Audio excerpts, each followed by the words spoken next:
ici en Floride, à Miami, pour un nouveau numéro du LMS. Cette fois-ci, on va rencontrer une femme ça fait 20 ans qu'elle est ici aux États-Unis. Elle est d'origine camerounaise. Elle a commencé avec la chanson et aujourd'hui, c'est la mode, son nouveau terrain de jeu. Et elle enseigne aux jeunes puisqu'elle a créé une école de mode. Alors, venez avec moi, on va rencontrer Léa Kiss.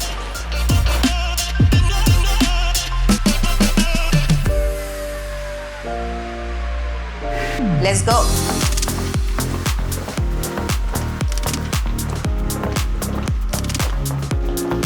Léa, how are you? Comment ça va? Ça va et toi? Contente d'être là avec toi. Wow. Écoute, je suis là pour toi parce que tu es mon invitée de cette émission, le Mandy Show. Et on va pouvoir échanger avec toi. Et ça va être tout de suite.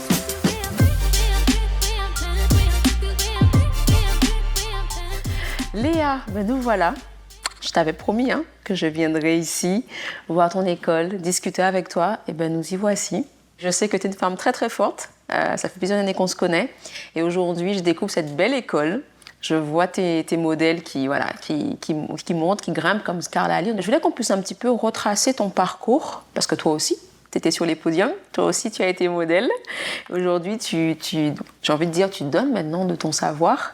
Donc, pour ceux qui ne te connaissent pas, est-ce qu'on peut retracer un petit peu ton parcours, Léa? Alors, je vais te parler un peu de moi. Donc, moi, j'ai commencé très, très jeune à me battre. Donc, je trouve que toutes les femmes doivent se battre, spécialement les femmes noires, parce que quand tu es noire, il faut donner beaucoup plus que les autres. Il faut montrer que tu sais mieux que les autres et que tu as plus de caractère. Mais le caractère ne veut pas dire il faut être douce, gentille et savoir ce qu'on veut et pour obtenir son objectif. Moi, j'ai commencé en n'ayant rien du tout. Je ne savais ni chanter, ni danser, ni rien du tout. Donc, j'ai décidé, j'ai arrêté mes cours puisque j'étais aux Beaux-Arts. Je voulais être chanteuse. Je me suis investie à 100%. J'ai commencé à prendre les cours de chant. À l'époque, c'était à Paris Centre. Il y avait les cours de danse, les cours de chant. Bon, maintenant, ça a complètement changé. Et après, donc, j'ai fait un démo que j'ai amené chez Sony et ils m'ont signé. Donc, ça fait qu'ils se sont investis sur moi et puisque je m'étais aussi investie. Donc, ça fait que ça a donné de moi ce que ça a donné. J'ai fait sortir des titres qui ont marché, qui ont cartonné. J'étais au top 50. Et donc, la musique n'a plus marché exactement comme je voulais que ça marche en France. Ça a commencé à dégringoler et je me suis dit, bon, qu'est-ce que je dois faire? Donc, j'ai décidé de partir aux États-Unis, comme c'est là où tout le monde, moi j'appelle l'Amérique, c'est là où coule le lait ou le miel, à l'époque de l'Égypte. Donc, j'ai décidé de venir aux États-Unis et sans connaître personne, je ne savais personne du tout. Wow. Je suis arrivée à New York et donc, le fait que je sois chanteuse chez Sony, ça m'a quand même ouvert pas mal de portes, puisque j'étais voir le président de Sony à New York pour pouvoir venir continuer la chanson ici. Ils m'ont dit non, il fallait que je retourne en France. Donc, je me suis dit, non, je ne peux pas retourner en France. Et Sony m'avait donné un contrat, que j'étais d'accord, mais après, j'ai refusé de signer le contrat. D'accord. Et quand je suis arrivée ici, à New York, je suis restée à New York pendant quelques mois. Et comme il faisait très froid, j'ai décidé de venir à Miami. Donc, j'arrive à Miami, tu as vu le temps qu'il fait ici, il fait un temps merveilleux. Je me suis dit, si je quitte Paris, je vais dans un pays chaud, comme en Afrique. Donc, je me suis installée ici, c'était pas facile. J'ai commencé, moi étant une star à Paris, j'étais aux Champs-Élysées, j'avais un studio aux Champs-Élysées, j'avais un salon au 73 bis avenue de Wagram. Donc, j'avais un studio 116 avenue de Champs-Élysées. Je tournais avec Goldman, avec Carole Fredericks, que son âme soit en paix. C'était ma meilleure amie qui est décédée. Donc, j'étais entourée de tous ces gens-là Feldman, à l'époque, tous Ophélie Winter, tous ces gens-là qui cartonnaient. Donc, je me retrouve dans un pays où tu ne connais personne. Il faut un petit peu tout redémarrer. La langue, et surtout. Surtout l'anglais. Surtout la langue. Donc, me voilà qui me retrouve. Donc, j'ai commencé pas de parcage, c'est-à-dire que je peux pas raconter ce que je faisais, mais bref, sinon ça va être toute une longue histoire.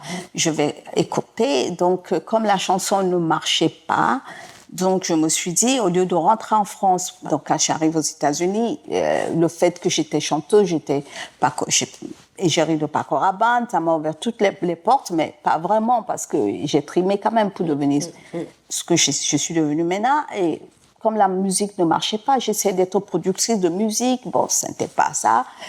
Et j'amenais des trucs, j'ai produit la compilation d'Opium. À l'époque, c'était Opium Group, qui était l'une des plus grosses boîtes au monde d'ailleurs. Ils avaient à Los Angeles, à New York, un peu partout. Donc, j'étais devenue leur productrice et j'avais produit des trucs que j'avais sortis avec Sony à l'époque. So, ça n'a pas marché non plus parce que je ne gagnais pas l'argent. Donc, j'ai décidé, j'ai pas décidé, c'était je pense que c'était Dieu qui m'avait envoyé. Comme je connaissais les gens à Paris et comme j'étais très gentille, j'étais très sérieuse. Donc, ça fait que quand Fashion TV cherchait quelqu'un pour les représenter, parce qu'à l'époque, Fashion TV n'était pas connu aux États-Unis. Donc, finalement, on m'a demandé est-ce que ça m'intéresse de représenter Fashion TV? Et c'est comme ça que j'ai démarré. Et finalement, j'ai commencé, je n'avais jamais été mannequin dans ma vie. J'étais chanteuse. Donc, je me suis dit, quand on est au top, on peut revenir au top encore. Absolument. Ça prend du temps, mais on peut redevenir. Donc, j'ai commencé à faire la mode. Je n'étais pas dans la mode du tout. Donc, le premier fashion show que j'ai produit, c'était La Perla. Après, c'était Jos Cavalli. Après, Gianfranco Ferré. Après, Roberto Cavalli. En fait, j'ai produit pratiquement toutes les grosses marques italiennes, parce que les grosses marques françaises, tu ne peux pas les toucher. Alors, quand tu parles les toucher, ils ne veulent même pas entendre ta voix. Donc, les Italiens sont très ouverts, très, très maniables. Finalement, je me suis lancée là-dedans, mais j'ai travaillé dur. Je pense que c'est la princesse de Miami. Je connais toutes les belles filles de Miami étaient autour de moi, puisque je travaillais pour Fashion TV, je travaillais avec toutes les agences de mannequins à Miami. Je demandais qui m'envoyaient les filles dans les castings, donc je faisais des shows, je faisais 2 shows par semaine. Donc je suis devenue la petite reine de Miami et tout le monde me connaissait. Et finalement, je me suis dit, je vais monter ma propre école, parce que les mannequins que j'avais, quand je les coachais, je ne signais pas de contrat avec elles. Ah oui. Donc, comment je fais pour entrer dans la mode, c'est très important. C'est que le premier jour, j'ai fait le fashion show de La Perla, il y a eu un casting, on a eu 70 mannequins. Sur les 70 mannequins, on voulait 40 mannequins. Donc, on a sélectionné les 40 mannequins, mais il n'y a pas une seule qui savait marcher. Moi, je ne savais pas marcher non plus. Mais comme je m'étais engagée pour faire Fashion TV avec eux et qu'on m'avait nommée productrice artistique, donc la représentante de La Perla m'a dit, mais comment on va faire? Elles sont toutes belles, mais ça n'a pas marché. Alors, toute la nuit, je suis partie, je regardais de 10h du soir jusqu'à 5h du matin. J'ai visionné la vidéo. Donc, je regardais Fashion TV, comment les filles marchaient. Ah, tu as analysé. J'ai analysé le fait que tu sois artiste, tu sais quand même. Donc, j'arrive le lendemain matin, je présente, je dis, écoutez, moi, je vais vous montrer, je ne suis pas mannequin, je suis petite, je ne suis pas grande, mais je vais vous montrer. Et quand j'ai montré, ils m'ont dit, tu dois coacher les mannequins. Donc, j'ai coaché les mannequins, et ça a marché. Et ça a commencé comme ça. Et c'est comme ça que ça a commencé. Quelques années après, je suis partie à Paris, j'ai monté une école là-bas. J'avais beaucoup de mannequins qui ne payaient pas du tout, qui étaient gratuits. Donc, c'est comme ça que j'ai découvert la charmante Scarla Ali. Figure-toi que j'avais 50 mannequins, j'avais plus de 200 mannequins, j'ai sélectionné 50. Et sur les 50, il n'y a que Scarla qui a réussi. Pourquoi Scarla a réussi? Parce qu'elle était à l'université. Elle a arrêté ses études pour devenir mannequin. Elle s'est mise à 1000%, comme tu disais. 1000%. 1000%. Elle s'est entraînée tous les jours, 5 jours par semaine. Sur les 50 mannequins que j'ai eus, c'est la seule qui a réussi. Au top. Maintenant, elle travaille pour tous les grands couturiers. Donc, finalement, je suis revenue à Miami. On a fait la Miami Fashion Week. Elle était la gagnante sur 5000 mannequins. Ils ont sélectionné 800. Sur les 800, elle était la gagnante.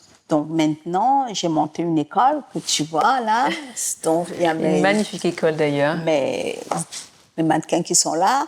Alors, ce que je fais, je prends tout âge. Je n'ai pas de restreint.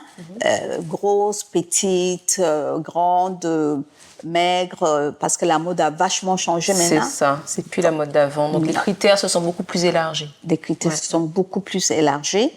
Et puis, voilà. Alors justement, tu parlais de Scarla Ali et je trouve qu'elle te caractérise vraiment. En tout cas, ce que tu veux, les valeurs que tu veux donner à cette école, c'est le sérieux, la persévérance et l'engagement.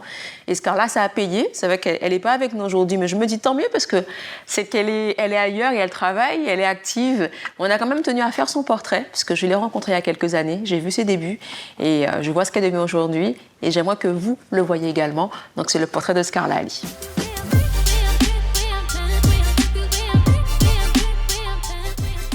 Salut, c'est Scarla Ali, je suis top mannequin international, j'ai 21 ans, je vis entre Paris et Miami actuellement. Donc j'ai commencé ma carrière de top mannequin en Europe, plus précisément entre Paris, Milan et Londres. J'ai pu accéder à ce statut de top mannequin franchement avec l'aide de Léa Kiss et avec son école OMG qui est une école de mode qui t'apprend à poser, à marcher, qui t'immerge vraiment dans le milieu professionnel, dans le milieu de la mode. Donc c'est elle qui m'a signé à l'agence, c'est ma mère de l'agence.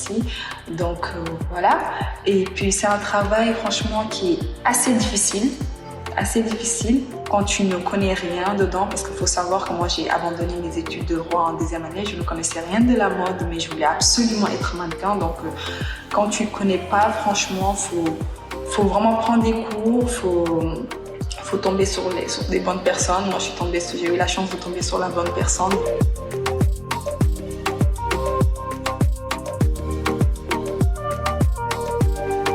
J'aime beaucoup ce que je fais, je suis heureuse et voilà, j'aime la mode parce que je me sens libre, je me retrouve dans mon travail. Donc c'est un travail qui me remplit de joie.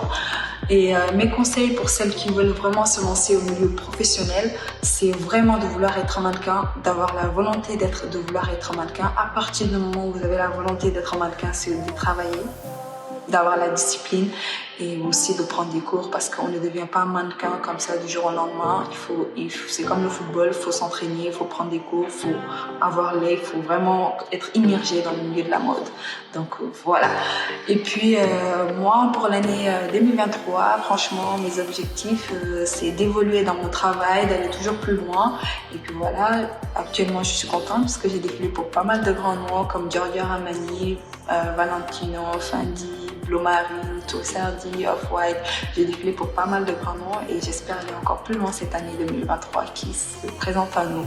Donc voilà, Mandy Show, je te remercie de m'avoir donné la parole. Je te souhaite de passer une très belle année à toi et à toute ton équipe, dans la joie, dans le bonheur, que cette année 2023 soit une année d'ouverture, d'élévation pour nous, une année merveilleuse et wonderful. Donc voilà, pour celles qui veulent savoir plus sur mon parcours, n'hésitez pas à me suivre sur Instagram, c'est Scarla Ali. Et puis voilà, je vous fais plein de bisous et à très bientôt.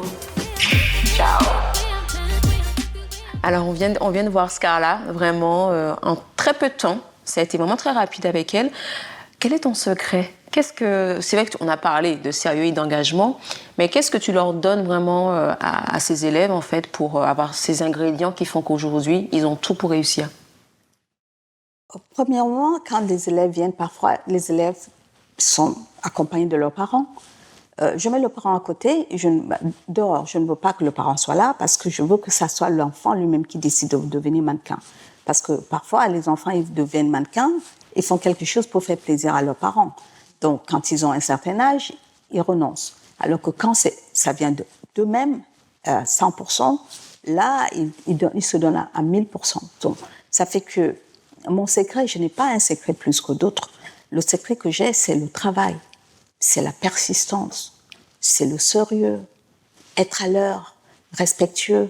Quand tu vas dans les agences, c'est ça qu'ils recherchent.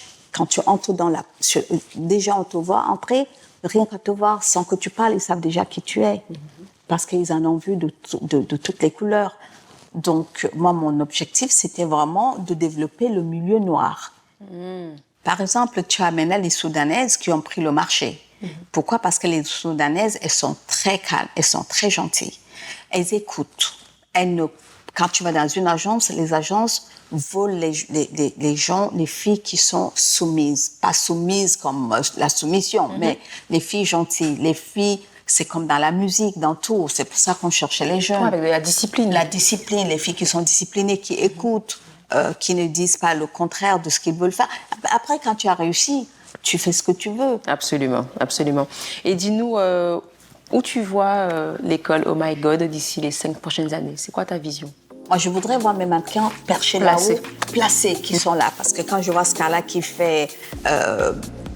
Louis Vuitton, qui fait Armani, qui fait de chez Gabbana, qui fait tous ces grands couturiers. Pas seulement je suis fière, mais je pleure. Je pleure de joie. Et j'ai envie vraiment d'en avoir beaucoup de mannequins comme ça, que j'en vois. J'ai pas envie d'avoir des mannequins qui restent parce qu'elles me payent. L'argent, c'est pas ça. Moi, je veux la réussite de mes mannequins. Et c'est la réussite de mes mannequins, ça fera ma réussite aussi. D'accord, super. Je suis très fière de toi, moi. Merci. Ah ben oui, je trouve que vraiment des femmes comme toi qui sont battantes, toi tu parles de moi, mais tu es dans la même lignée, parce que c'est bien ce que tu fais, je suis très très fière. Je pense que nous, quand je parle des femmes, je parle des femmes en général, que ce soit noire, blanche, asiatique, tout. La femme, c'est une femme pour moi. Donc, je trouve qu'on doit prendre l'exemple des gens comme toi, surtout de ta génération, que la nouvelle génération qui vient voit ce que tu fais et se colle dessus, le travail, la persévérance, le sérieux. C'est très important. Super, merci beaucoup Léa, ça me touche. Et c'est vrai que le LMS, c'est un invité, c'est son parcours, mais aussi des petites chroniques comme ça, on va pouvoir avoir ton avis dessus. Et je propose que justement, on passe au sujet d'actualité. Alors Léa, on va partir sur quelque chose d'un petit peu plus fun. Est-ce que tu as entendu parler du menu Happy Meal pour adultes de chez... pas besoin de citer le nom. T'en as entendu parler ou pas? Exactement. Est-ce que t'en as entendu parler? Oui, j'en ai entendu parler. Ça sera uniquement aux États-Unis. Donc, ils vont sortir en fait une édition limitée d'un menu Happy Meal pour adultes, mais avec des figurines dedans. Et à quel prix? Un certain coût quand même. T'en penses quoi de ça? Ceux qui veulent acheter, bravo, qu'ils achètent. Mais je peux pas. Chacun est libre de faire ce qu'il veut. Du moment où tu n'opportunes pas les autres. Donc moi, mes mannequins, je leur demande de manger sain, de manger équilibré. Je ne veux pas qu'ils font un régime draconien où ils restent toute la journée sans manger. C'est comme ça que tu vois les mannequins tomber sur les runways, ils deviennent anorexiques. Moi, ce que je demande aux mannequins, c'est de manger sainement, de ne pas en abuser. Et maintenant... On est dans un monde où chacun fait ce qu'il veut, surtout aux États-Unis. C'est le pays où tu fais ce que tu veux. Demain, si tu veux vendre, tu veux n'importe quoi en dehors tu peux le faire parce que l'Amérique, c'est un pays libre. Maintenant, si McDonald's veut le faire, qu'il y a des gens qui veulent acheter à des prix exorbitants, s'ils ont de l'argent, pourquoi pas? Je ne m'impose pas aux choses que les gens ils veulent faire du moment où ils ne nuisent pas les autres. Tu parlais justement de ces jeunes qui sont avec toi. On les a rencontrés et je propose qu'on les voit en images. Hello everyone, I'm Ashley. I'm 20 years old, 5'7", and I've been a student at World's Best Models for about 4 months now. My goal is to become a top model like the amazing Scarlett Ali. Hi, my name is Nicole. I'm 5'7", and I'm 20 years old. I've been studying to be a model here at World's Best Models for 4 months, and my main goal is to be on the cover of Vogue magazine. Hi, I'm Dayanara. I'm 19, 5'7". I've been a student here for 4 months at World's Best Models, and my dream is to become a top model like Bella Hadid and World Model of the Year. Hi everybody, my name is Raphael. I'm 18 years old, 6'2", and I've been studying here at World Best Model for 3 months. My goal is to be the industry's vote at Model of the Year.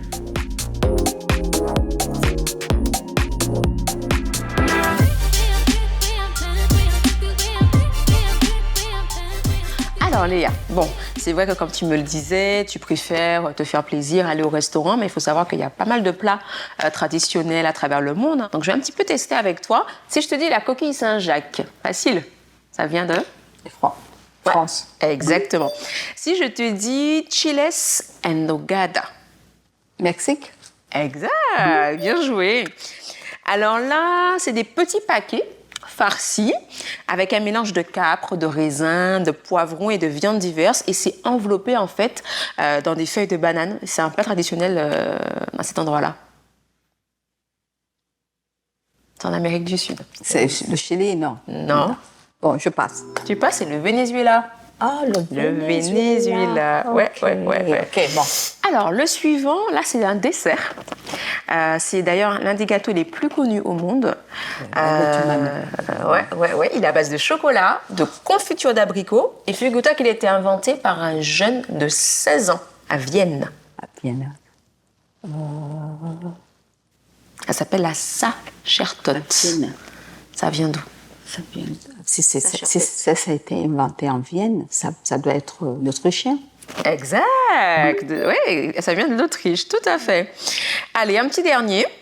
Alors là, c'est tout simplement du poulet en sauce avec des œufs.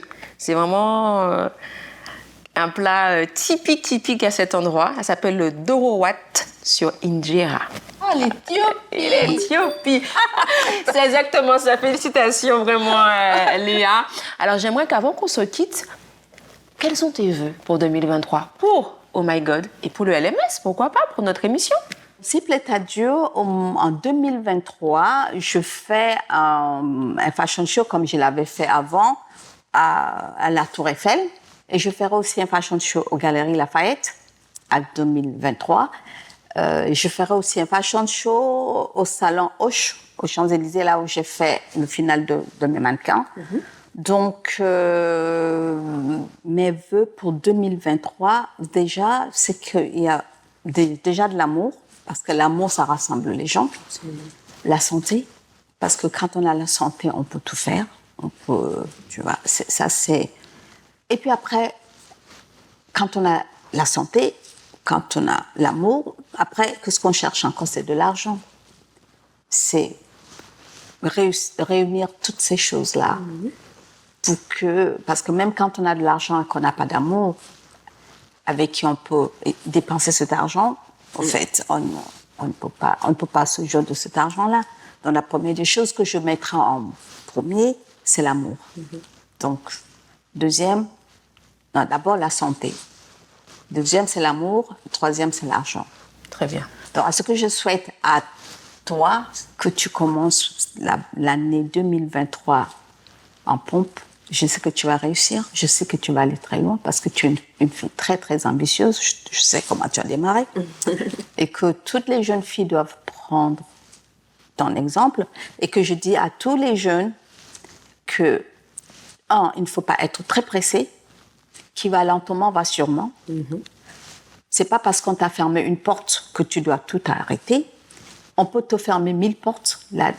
Une porte, c'est ça qui va te faire triompher. Absolument. Donc, il ne faut pas brûler les étapes. Il faut aller étape par étape et suivre le chemin qu'il faut suivre et être calme, être positif, être travailleur, avoir des rêves. C'est des rêves. Mais pour que des rêves deviennent réalité, c'est le travail. Aujourd'hui, si tu es venu me voir, c'est parce que j'ai travaillé très, très dur pour être ce que je suis aujourd'hui, pour que tu viennes me voir et pour que tu vas me faire passer à la télé et que les gens vont me voir. Mais si je n'avais pas travaillé dur pour être ce que je suis aujourd'hui, tu ne m'aurais jamais connue, tu ne m'aurais jamais rencontrée. Et tous ces gens qui vont me voir parler, tous ces jeunes qui me verront parler, n'allaient pas me connaître. Donc la première des choses que je considère à tous les jeunes, qu'ils aient des parents riches, pauvres, peu importe, c'est le travail. Absolument. Merci beaucoup Léa pour tes mots. Et nous aussi, au nom de toute l'équipe LMS, on te souhaite vraiment du succès. Succès à Oh My God, le succès à l'ensemble de tes modèles. Parce que comme tu l'as si bien dit, le succès de tes modèles font ton succès à toi. Et puis bien sûr, comme tu l'as bien dit également, la santé, c'est la base. Profitez de la vie. Et à vous aussi, au nom donc du LMS, on vous souhaite vraiment de vivre vos rêves. Aimez ce que vous faites. Tu veux dire quelque chose là? En anglais. Oh my God. Parce qu'elle ne comprend pas. She's talking to you in French. I wish you all the best. I wish you so. all the best. We love you and see you in 2023.